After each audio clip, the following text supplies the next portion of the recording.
Welcome, everyone, and good evening. Welcome to the YSU Alumni Lecture Series. I'm coming to you from Boulder City, Nevada. Heather is in Youngstown, Ohio, and our guest speaker will be coming to you from Florida. So I think we've got the map covered this evening. We're doing pretty good. This evening promises to be very exciting and very informative. Again, I hope you all remember me, but I'm Dr. Cindy Anderson, the President Emeritus, and I do have the honor of serving as tonight's commentator for a former student of mine, Mr. Angel Rivera. In a few minutes, I'm going to introduce Angel to you, and he will discuss his dream and the perseverance to make it reality. Angel's going to answer questions at the end as time permits. And again, I know you're going to be interested. I know that everything that he has to say is true because we went through a lot of this together, I should say. Angel is truly a YSU success story. He's very humble, but he is truly a YSU success story. He graduated from the university in 2003. He's one of those students who truly made the most of his college education. Not only did he go to classes, he was very active in student activities. He joined a fraternity, and he also worked in our student affairs office. Additionally, he sought out the advice and the information regarding his own career dream with his professors and with his advisors so that he could determine how best to pursue the career in which he was interested. I, Gwen Latessa, Donna Greenaway, Jane, Pam, we can all attest to Angel's dream of becoming a designer.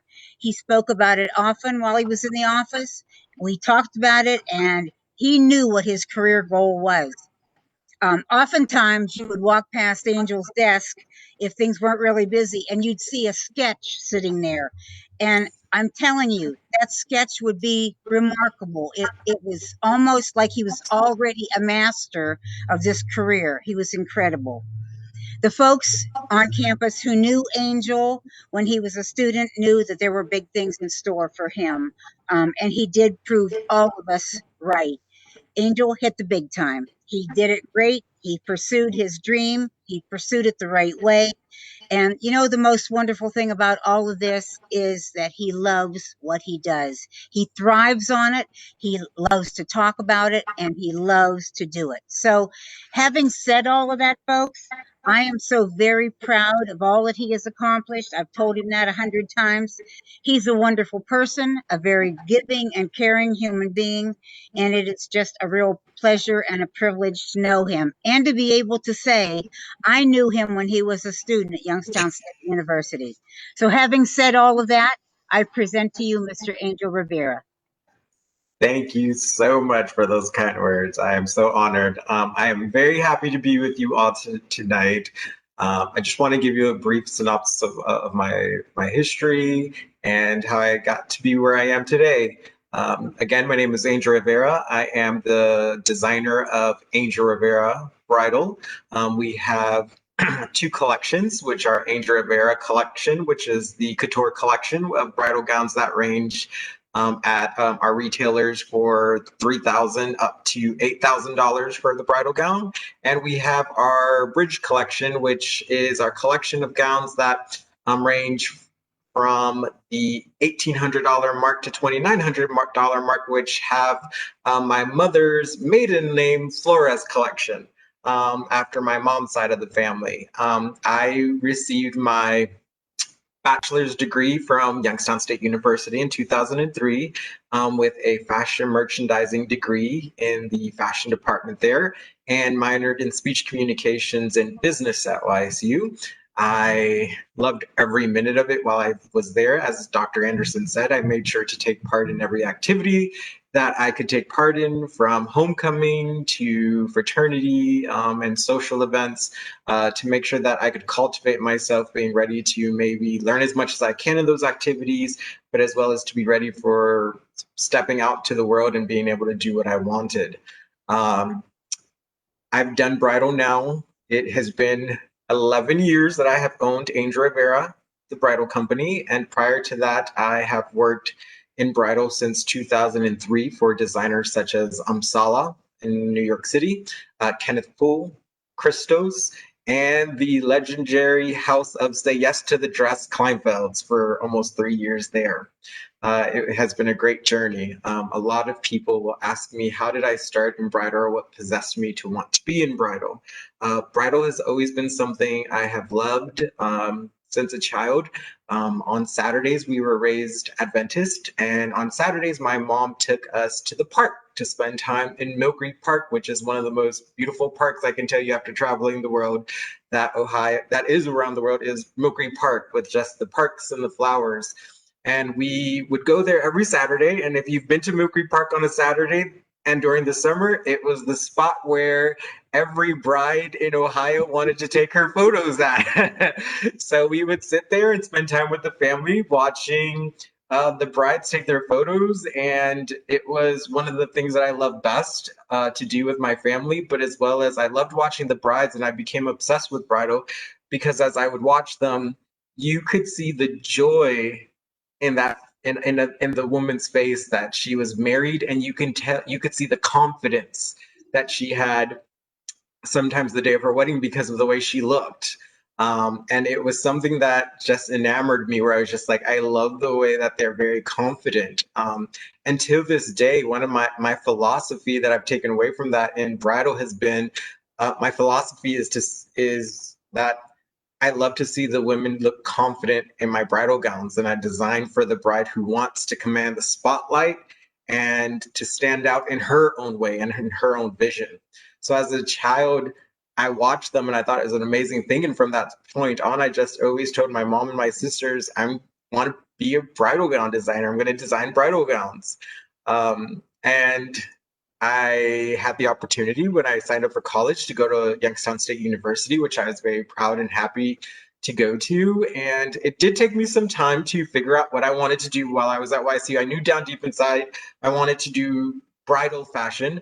But of course, most of us, as you're growing up as a young adult, you're thinking at that time for me was the only place I could really do it is if I moved to New York City, because it's the fashion capital of the world. And realistically, it's not. I mean, it is the fashion capital, but at the same time, you don't necessarily have to move. I had the great opportunity of going to YSU and to being able to work with so many of the staff and the administration there that kind of directed me, as well as the professors there that directed me. And I studied fashion there, and I thought it was a great experience, as well as I had the opportunities to be part of the fashion groups there. And the nice part was that the administration, as well as our professors, Dr. Mrs. Dre, and all of them that were there, were just so great at making sure that you were cultivating what you wanted to do and always pushing me to continue to do what I wanted to do, which was hopefully one day to be in a bridal gown designer. And I was able to get my degree there at YSU, which I was very happy to do in 2003. And my journey from there went to right after 2000, that, 2 days after graduation, I think it was, I looked at my mom. We had our graduation party for college, and I looked at my mom, and I think she was at shock when I said, okay, I'm ready to go to New York. You have to drive me to New York. I'm going to move there.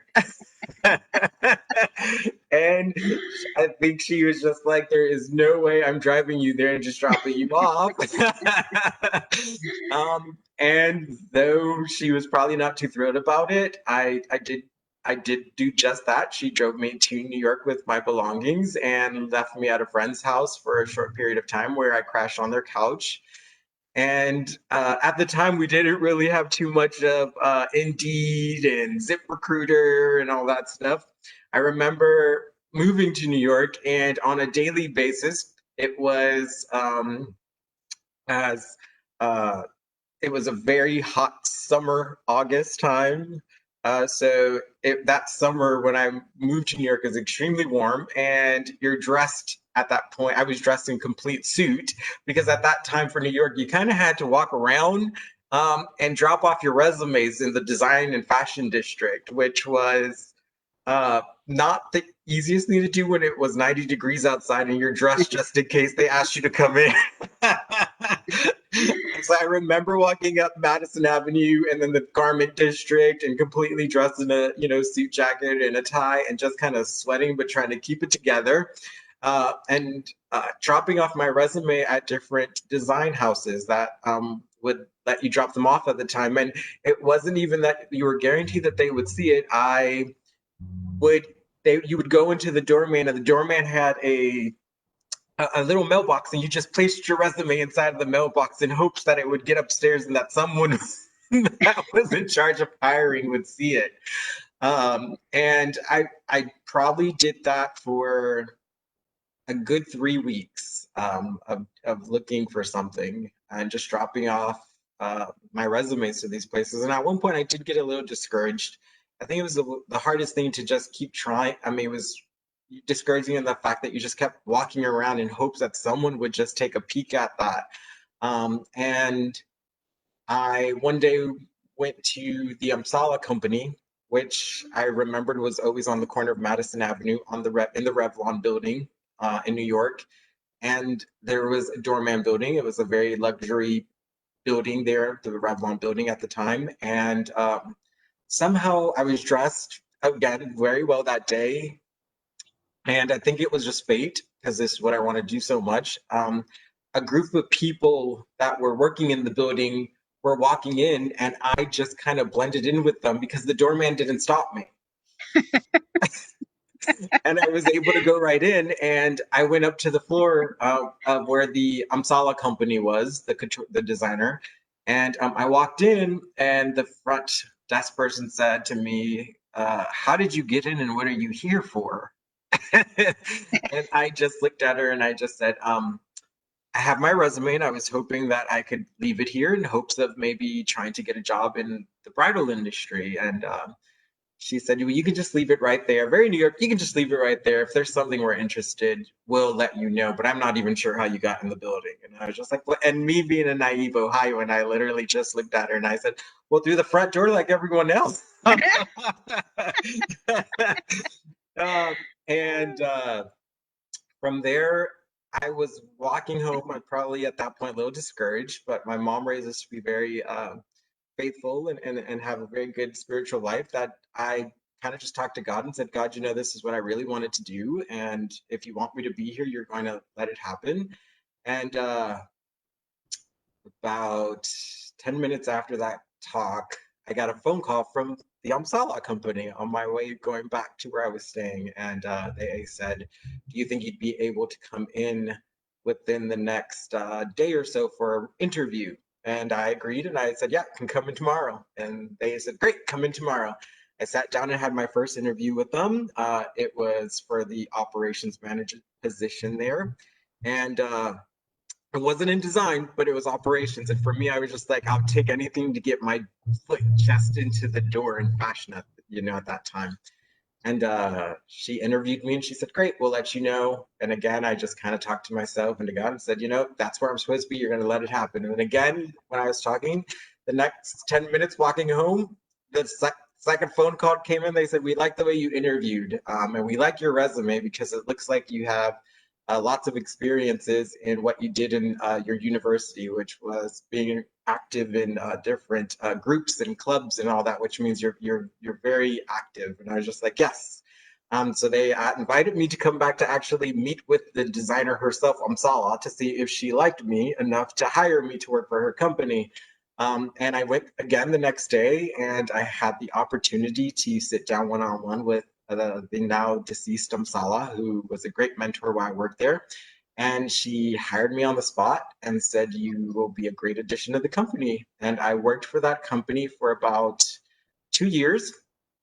And it was a great experience. I was able to move myself up to running their Madison Avenue boutique for about a year, where I collected not only experience in design, but as well as experience in sales and how to cater to a luxury brand, how to represent a luxury brand, but as well as how to cater to a luxury brand clientele, which, is a little different in this industry, as well as to the sort of an emotional purchase, not just hey, this is what I like, buy it. It was a very emotional purchase for a woman when she's buying her bridal gown.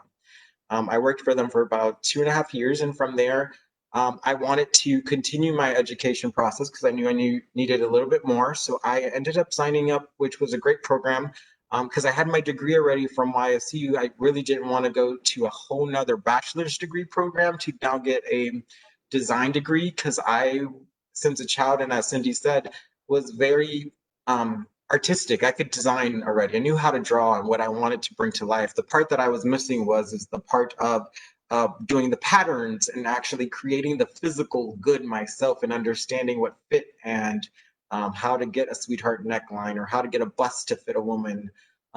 So the construction aspect of the design. And so I ended up signing up for at Parsons School of Design, where I did a program called Continuing Education. Honestly, I'm not sure if they even have it anymore, but at that time they did, and it was for people who had already bachelor's degree and they wanted to now skip over the whole bachelor degree part and just focus on what it is they wanted to learn. So I did continuing education where it was pattern making and construction.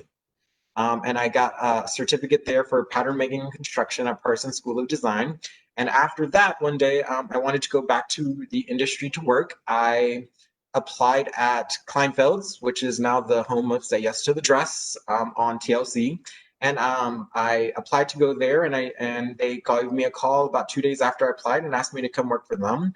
I ended up working and getting lots of experience being there because I had the opportunity to represent all of the designers they carried there at the store and work with them one-on-one, and also work with the buyer there, Dorothy Silver, for about 3 years, and meeting and helping to grow that business there with them. And one day I was having a really rough day that day, I think, and it was one of those days where you just felt like I'm working so hard, but I don't know if I'm necessarily achieving what I really wanted to do, which was to be a designer and do it for myself. And my other half pretty much just looked at me and said, "Hey, stop whining and do something about it. Like, this is what you want to do. Go out and do it." And I was just like, "Yeah, but how am I going to do it?" And he was just like, "You're just going to go out and do it." And I did it, and what I ended up doing was, while working at Kleinfeld's, I would work at Kleinfeld's from 9 o'clock in the morning to 6 o'clock at night, in the evening, I should say. And after that, I would go back home and I had a small office in a basement of a building, and I worked on my collection from 7 o'clock at night to 1 in the morning. And then I would do it all over again. I'd wake up first thing in the morning, 7 in the morning, be in the city by 8:30 to work until 6 again, and then go right back to my design room at 7 to keep working on my collection. And then in 2009, I decided that that year when I was doing that, that it was going to be that season I was going to show my first collection. And I ended up showing my first collection of April of 2009 in New York City at New York Bridal Fashion, and it was one of the best experience to have in my life where I was able to achieve my goal of seeing my collection come to life. And actually, my first boutique and store that I sewed to was my employer after they saw it, which was Kleinfeld's, where they do Say Yes to the Dress, and they were the first ones to purchase the collection to have in store. And from there, we have grown the company to right now for the past 11 years, and we continue to grow it every year, adding more stores. We are in California, Arizona, Charlotte. I have my own personal flagship salon that we opened about 4 years ago in New Jersey, where they carry every single gown that I've ever designed there. And we keep adding stores, and now I'm in the works of opening a second location now here in Florida in the Orlando area. Hopefully within the next 3 to 4 months, we'll be up and running there. Um, and we continue to hopefully to take this to the next level, as I like to say, and to achieve new heights. My collection, I really designed it now at this point. A lot of people ask me, who do you design for? I really designed my collection for the bride who's a confident woman and just really wants to make her statement in her bridal gown. We designed for the bride who also wants to command the spotlight and make her mark. And I love getting all the photos and speaking to my bride. So a lot of the times people say, what are you motivated to design the collection with? I really am motivated by my brides. I love meeting them. I still do designer appearances, work one-on-one with our brides. and design gowns that I can see or hear what they're wanting. Um, my fit for my collection, because fit is very important for my collection at this point. I am a Hispanic male. My sisters and my family are, Hispanic women. So I was raised with curves, and so my Good to so know. my bridal gowns are fit for girls who really have curves. We cut for a nice bust, we cut for a small, for a good waist, and we cut for a beautiful, hip area that really knows how to hug and show off your assets in the best way possible. Um, uh, so, You said that so nice. uh, but I love I love it. I mean, I love what I do.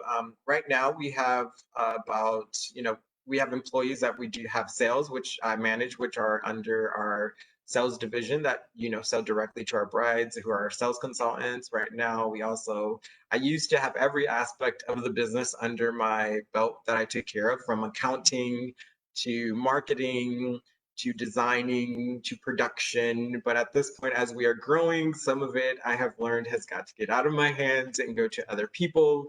So I have learning as we keep going in this as well that I keep hiring more and more people. So now we have accountants on staff. We have sales reps on staff, sales consultants that are on staff, and marketing and PR as well. I am very involved though in every aspect of it. A lot of the times I'm very involved in our social media and our marketing plans, and I am the only one who designs the collection still. That's the one thing that I loved so much, and my goal was in life to design this collection. But I've made sure that the brand is still designed by me, both collections, no matter what. And a lot of times people will ask me, well, where do you design? Where do you find the time to design? You're always on the go. And I will say my design comes from when I'm designing is when I am on an airplane flying most of the time to do a designer appearance to California or to Charlotte, where I am quietly in my chair, just sitting there with no one bothering it or no one calling me to ask me a question. I sit there quietly for hours at a time and just design there quietly by myself. And you know, I I started this because it was a dream of mine. Like I said, as a child, it was something that I wanted to do very badly, and through hoops and hurdles, I sometimes can't even believe that I get to do what I love on a day-to-day basis. There are days where I do question. I'm like, do I really want to do this? It's been a rough day, but then I do remember it's something that I love, and it's something that I'm proud of on a day-to-day basis that I've been able to achieve. A lot of people right now ask me, well, why, I was in New York till Sunday. I just recently moved now to Florida. And people are like, well, why'd you move? And it really just honestly, with the pandemic that has just occurred as we're still all going through it, it's opened, I think, a lot of eyes for a lot of people. And I found that, I love New York and I did the New York thing, but at the same time, um, I wanted to do something a little bit more. New York has become so expensive that it's very hard to run your business sometimes there. And also, just on a personal level, it's very expensive it's becoming more and more expensive to live there. And so I chose Florida because it's sunny all day long and there's no snow. No. And the cost of living is a lot more reasonable here, as well as to be able to have my offices here. So we have moved our wholesale division to the Orlando area. So our wholesale, which is manufacturing, our offices for marketing, will all be out of here in Orlando area now, and our shipping and receiving departments. And our retail location in New Jersey will stay in the New Jersey, New York area now, catering still to that bride. And then we will open our second location here. Since I'm here, we'd like to have a second location here. Angel, that's wonderful. Take us through the steps. So a bride comes into you and wants a bridal gown designed. Take us through the steps that you go through with that individual. Sure. So those are, a lot of times that's custom design. So First of all, I do two collections a year. So these are collections that I design in spring and fall. And these collections come out, and usually they have about 40 gowns in those each collections. So those gowns you can customize, but there are designs that I design, and then you can either take it as is or you can change something about it on that gown. As far as custom design is what you're referring to, where we can have a bride come meet me one on one and completely customize and design a gown, really starts from sketch to what I say to actual dress. So we start off with sitting down and finding out what is it that my bride wants? What is it that's the style she's looking for? What are styles from our current collection that I designed that accent her body beautifully, or she loves details on them, or she likes the fit of them? From there, I will design the gown on paper, which it used to be on paper, but as technology keeps growing now, I do exclusive designing on my iPad because I can do changes very quickly on the iPad and bring it to life. And from there, we go to pattern making, which is the actual physical pattern of the gown, to the cutting of it and making the physical dress. The bride tries it on, and now we start tweaking that dress to her body to make it fit her perfectly for the day of the wedding. So it really does take a lot. So when people ask me for custom, it's one of the things that takes us the longest time because this gown is being fit and made perfectly for your body, where it will be the one piece of clothing that most girls will ever wear that has been made or fit to their body to perfection. Most of the time, we're used to as consumers just going to a store very quickly and you purchase something off the rack and you just wear it in whatever size it is. The bridal gowns that we do are made to fit your body perfectly, and then our seamstresses that I work with or work with me will fit the dress even more to your body, where now the dress curves and hugs every aspect of just your body that if somebody else were to put that dress on, it wouldn't fit them the same. So timeline wise, what's the average amount of time that it would take from start to finish to do to take care of a bride to get her gown finished?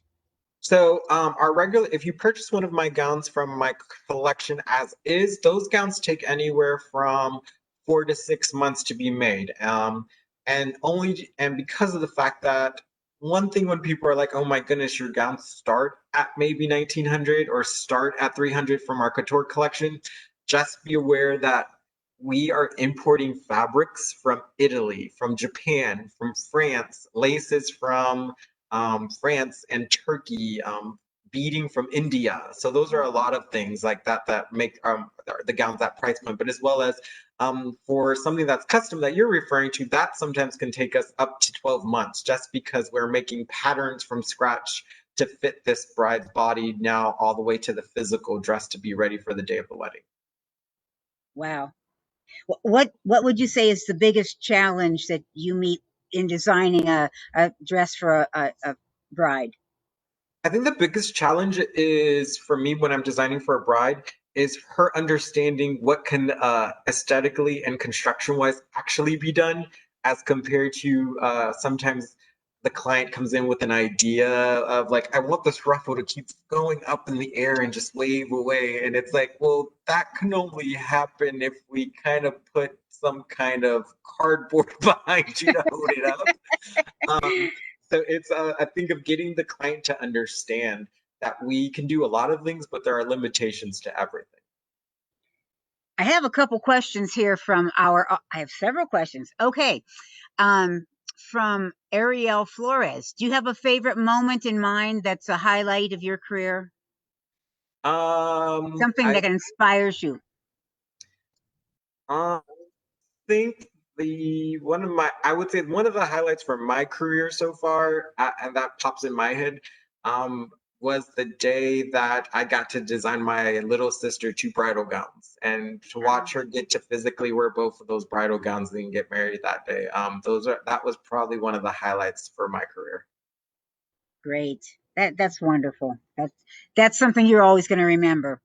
And this is a comment from Brian Wells. I'm sure you remember him. First is Yes. someone who, yeah, I talk to him too all the time. We laugh and hoot and holler together. First, as someone who knew you in undergrad, I'm so proud to see how you've grown and what you will continue to accomplish. Second, I'm now advising many of our merchandising students. Do you have any advice I can give to our students who are seeking to follow a similar path as you? And I had that question down too. Okay, like minds, Brian. So, I, First of all, I would say don't stop. I know it's going to get hard sometimes. You're going to feel very discouraged of achieving a goal, especially in fashion merchandising or in fashion in general. But don't stop. You've got to keep pushing yourself to keep to try to achieve what it is that you want to achieve in this industry. It is a cutthroat industry. I'm not going to sit here and tell you that it's not. We get, or I myself get tons of resumes of young adults who want to be in the fashion industry. And really, we can only hire 1 to 2 at a time to wow. even take the positions. But I would say don't stop, keep focusing on what it is that you want to do. But at the same time, you know, while you're at Youngstown State University, I would recommend to them to be involved in as much as you can while you're there and be involved in as many activities as you can there. You would be surprised a lot of times, even for me as an owner of a company, on when I'm hiring someone, I'm looking at activities that they did showing that they not only went to school, but they were also able to multitask in other things and be have leadership in these activities that they did. Because really in fashion, and I think personally in a lot of business aspect, in positions that people are receiving now, you must be able to multitask. It's just not going to be one job anymore. We're going to be asking you to do multiple jobs, and especially in fashion you will sometimes be involved in marketing, but you're also going to be sometimes involved in, for example, design meetings where we're asking you, well, what is the marketing asking here in designing? Wonderful advice. And you and Brian both were very great at involving yourself and being able to do 500 things, all juggling 500 balls at the same time. There's a note here from Megan McDonough Hanson, who says, "So very proud of you, and I wore an Angel Rivera gown." Very Oh, yes, nice. you Very did. Thank nice. you. Yep. And another question, Christina Rivera. Since you are living your dream already, is there any other goal or dream you have? I had that question down too. Okay. What's your next goal or your dream? Oh my goodness. That's a really good one. I think my next goal is really just to continue to have my business continue grow. I was just telling you earlier before when we had a chance, my goal is to have hopefully by the next 2 years at least 30 to 40 stores that are carrying Angel Rivera, but as well as my next goal after we kind of conquer a little bit in the more of the bridal industry, I would really like to come out with a ready to wear collection where you can go to maybe a Saks or a Nordstrom's and pick up a, Angel Rivera, little black dress or an Angel Rivera evening gown. Wow. That's great. That's great. Angel, have you had some challenges that you never expected to have? I would say yes. In the beginning of my industry, when I was joining my industry, I should say, it was really surprising to find out that when I first came to New York, and especially it was New York, you wouldn't think so. It was really hard to have people accept me as a male in the bridal industry. I even remember to this day, one of the directors at one of the companies I was at said to me, "Well, you're a male, you're not going to go very far in this industry." And I was just like, "Well, that's a little weird." I was like, "We're in New York. I thought everybody can." But that was one of the largest was to the first I think year or two is just breaking down the barrier of having some of the females kind of accept me into the industry that was a pretty prominent female driven industry where a lot of the salespeople and directors were females. That was one of the largest things for me that I think that I had to battle in the beginning. And now, one of my biggest challenges right now, and it's so sad to say, but is social media. I am just horrible at staying up with social media for our business and personal. But it's one of the things that is helping our business to grow on a day-to-day basis is staying up on our Instagram, and I'm learning and struggling on a day-to-day basis because not only that, our clientele that we cater to loves to have this one-on-one with the designer. Yeah. I can relate totally to that social media thing. As Heather would tell you, when she asked me to do this, I said, I'm not capable of doing that. Think about who you're talking to here. Oh my goodness. So I know what you're saying, but keeping up with it is something else. Have you had any regrets, Angel? Um,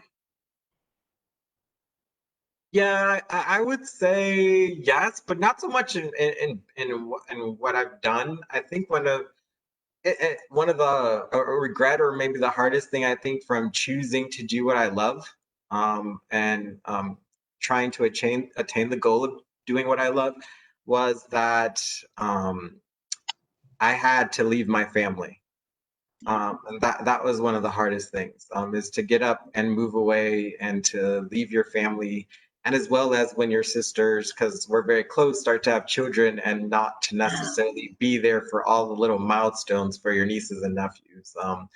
But just being with them on a day-to-day basis, I think that would be one of the hardest things that I've had to deal with. Sometimes I've gone to the point where it's like, am I choosing my business or my goal more than I'm choosing my family? So it becomes a little bit of a hard thing back and forth. You told me earlier when we were, well, actually, when we were talking yesterday, that you wanted to be realistic. So if there was something that you wish you could do differently or do over, what might that be if there was something? Uh, Not wait so long to start my own damn company. Ah, you did. You went through at least two other designers, right? Yeah, it was a good amount of time for me to finally get myself a good swift kick in the butt to do it myself. What was actually the most exciting gown you've ever created? I think one of the most exciting gowns I would probably have to say, it was twice for me, and it was when I got to design a gown for Reba McEntire, Ooh, which was really a highlight for me, and have her complimented and want to wear it. That was something that was just a wow. really big compliment for me. And the other one was to be able to work one and one with Gail King, Oprah Winfrey's best friend. Okay, wonderful. Oh my gosh. So you've met a lot of the famous folks, I assume? Yes, we get to meet them every now and then and work one on one with them. That's I great. mean, it's very nice to do, but a lot of times we're not allowed to share because we have to keep it a secret. So some of them I'm just like, yes, I got to do, but we're not allowed to share. Okay. And you mentioned earlier in your presentation that you did a lot of traveling. So where have you traveled to? So I have traveled to a lot to Asia. I've traveled to Hong Kong, to mainland China, to Guangdong. I do a lot of travel here in the US. I travel to California about twice a month to all of our stores here in the US. I try to get to them at least once every 2 months. And my next goal, because we are starting to work now with Turkey, is to be, hopefully when this pandemic is over, is to be going to Turkey next to work in Turkey with fabrics there that are available now coming here to the US. Wow, that's great. That's great. Heather sent me the message that there are lots of messages of congratulations and well wishes aside from questions. So I think she's going to forward those all to you at a later time. Lots of congratulations. Angel, is there anything else that you'd like to share with us? We're almost out of time here. Is there Um, anything else? I'd probably just say in closing, for those who are watching and for those students who are watching or may watch this later on when you have your time is, don't stop. Don't let yourself get discouraged where you want to stop to achieve your goal. Coming from someone that this has had this dream as a child to be able to achieve, to be a designer, has not been easy, and it has come with some struggles, and it has come with some things that I've had to give up. But I will tell you, at the end of the day, when you achieve that goal, it has been worth every minute, and and just something you won't regret at the end of the day, I think. And as well as for the students that are watching, take full advantage of your YSU experience. You have no idea how many students I meet and get to hear their experiences at university or college. and how I'll hear what their experiences were or what they're even offered, and realize that you have such a gift by being able to go to Youngstown State University and have so many things available to you. So just make sure you take advantage to be able to use them. That's great. Well, thank you. Thank you from Youngstown State University. And thank you so very much, Angel. Again, we are so, so proud of you. You are the perfect example of perseverance, dream, perseverance, goal achievement, and you did it all. And again, I can attest to the fact that you did that and you made sure that you had your career path laid out. Not everything goes exactly as planned, but you did it. And again, a total wonderful YSU success story. Congratulations to you. And we're going to have to keep talking with you on and on so that we can get updates as to where you are with your 40 new areas where you're going to have. And I'm Thank you glad so to hear much. that you're making these great big gowns for the larger individual, I might say. How's that for wording? So, We like to say curvy. oh, I like curvy too. Okay, okay, that's good. Thank you very, very much again. Um, Thank you. We do hope that you'll tune in next to the next alumni lecture series program on Thursday, November the 12th at 7 p.m. Jason Moncrief, a 2002 graduate who has held elite music performance roles around the world, will present Carving a New Performance Path, the Modern Day Performer. So again, uh, on the 12th of November, 7 p.m. And thank you again, Angel, so very, very much for everything. This was absolutely wonderful.